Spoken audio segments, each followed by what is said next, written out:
今日咧5月23號星期六，咁咧就今日睇啲新聞咧就話嚟緊就有機會咧嗰個制水咧會升級啦。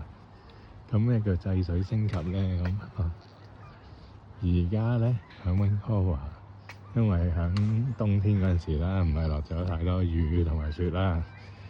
尤其是雪啊，根本係差唔多係冇咁滯啦。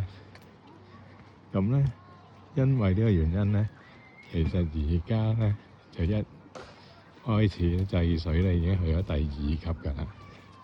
咁喺第二級咧，即係話洗車咁我唔可以咧，譬如講洗車就已經唔可以喺一個譬如而家喺街呢度。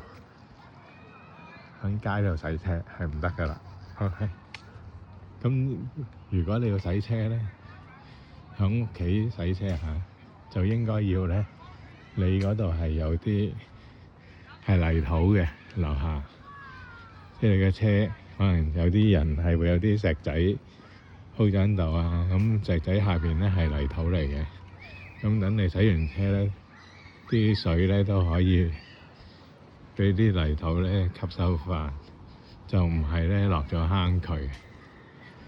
如果你嗰個車道係一條石屎鋪咗嘅車道咧，其實就唔可以喺你嘅車道上面洗車嘅。咁如果咧你係住多層大廈嘅，如果佢有一個指定位置俾你洗車咧，而家呢一刻係可以嘅。咁淋花咧就只可以用個手提嘅嚟到淋花，就唔可以話佢有啲屋咧係有個自動，去到限時限刻咧就會自己彈出嚟，係咁節水嗰種咧係唔可以㗎啦。而家咁如果去到第3期咧，就再升級㗎啦，就係如果頭先講淋草係唔可以㗎啦，已經只可以咧。如果你要淋花咧，就要攞個手提嘅嚟到去淋，係啦。咁洗車咧就直情係完全唔可以，因為美容嘅緣故去洗，即係話你嘅車污糟咗，咁美容啦，係咪？咁啊係唔可以去洗嘅。但唯獨是咧係可以洗嘅地方咧，就係你嘅車嘅窗啦。因為如果唔係遮住咗睇唔清楚嘛。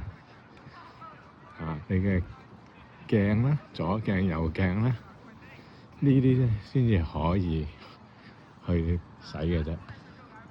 咁嚟緊就會有機會咧，喺6月頭咧就話實施嘅。